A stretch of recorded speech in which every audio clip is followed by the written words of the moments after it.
I was asked a question at a recent talk we gave at the Middleton Chamber of Commerce about trying to use story to appeal to data-minded people, at the buying phase that need to have the facts and the features and the benefits in order to justify purchasing.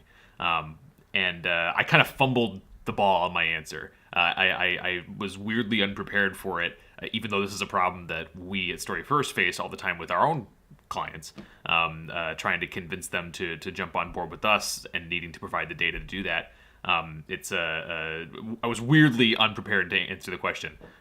So I wanted to give a follow-up here now to more succinctly say what our kind of response to that is. Have you ran into situations where a lot of people will, I think there's the left brain, right brain people there. A lot of people will make decisions based on emotion and hearing a story, and then there's the group of people I get to deal with on a daily basis who want numbers, feasibility, facts, those kind of things. And how do you blend that piece in where someone's going to watch a story and go, "That was nice"? Sure. What's the dollar value? What I would say is that it's like that yin and yang. They're all. It's not one or the other. It is why we put it at the front page of this document. We feel that story and fact feed each other. It's just about the stage of the process that you're in. If you're,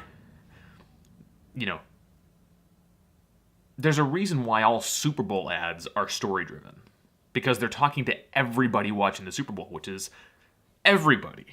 You're not getting ads where they're breaking down the specs on a product during the Super Bowl. That's because no one. That's not what they're trying to cast the big net to catch the people and to make them decide psychologically that they're going to buy before looking for that information to justify it. Seth Godin talks about this brilliantly, and a lot of psychological research has backed this up, that most people, if not all, decide that they're going to purchase something, and then they look for the data to justify that decision. So that's not to minimize the importance of the data. And this is what I think the gentleman who was asking the question was getting at. It's not to minimize the importance of the data, but recognize that the data is there to justify an emotional choice.